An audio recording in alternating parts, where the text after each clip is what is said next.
Friends அனைவருக்கும் ஞாயிற்றுக்கிழமை மதிய வணக்கம். இன்றைக்கி நம்ம சேனலில் என்ன வீடியோ பார்க்க போகிறீங்கன்னா, சிம்பிள் தான். உங்கள் வீட்டில் குழந்தைங்களாம் காலையில் சாப்பிடாமல் போனாங்கன்னா கண்டிப்பாக சாப்பாடு கொடுத்து மிரட்டி சாப்பாடு கொடுத்து அனுப்புங்க. சாப்பிடாமல் போக வேண்டாம்னு சொல்லி பாருங்க, நான் எவ்வளோ கஷ்டப்பட்டுட்ருக்கேன்னு.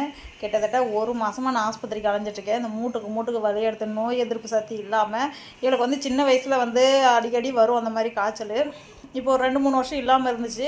மறுபடியும் இப்போ ஆரம்பிச்சிருச்சு அந்த வலி.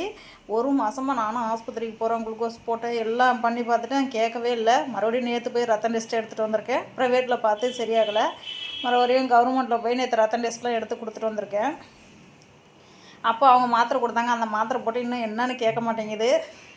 அவங்க ரிசல்ட் வாங்கவே நாளைக்கு தான் வர சொல்லியிருக்காங்க. என்ன பண்ணுறது தெரியல. இப்போ சாப்பாடு ஊட்டி விட்டால் ஒழுங்காக சாப்பிடவே இல்லை. வாமிட் வர மாதிரி இருக்குன்னு சொல்லி படுத்துட்டா. சாயங்காலம் கொண்டாத்தம்மன் கோயிலுக்காவது கூட்டிகிட்டு போயிட்டு வரணும். ஓகே ஃப்ரெண்ட்ஸ், வாங்க இன்றைக்கி எங்கள் வீட்டில் என்ன சாப்பாடுன்னு பார்க்கலாம். உங்கள் குழந்தைங்களுக்குலாம் சாப்பிட வச்சு அனுப்பி விடுங்க. அனைவருக்கும் ஞாயிற்றுக்கிழமை மதிய வணக்கம். இன்றைக்கி எங்கள் வீட்டில் என்ன ஸ்பெஷல்னு பார்க்கலாமா?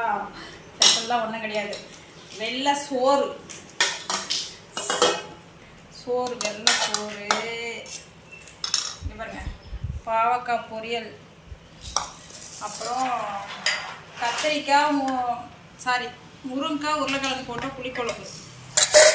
இது பார்த்தீங்கன்னா தயிர். இது என்னது?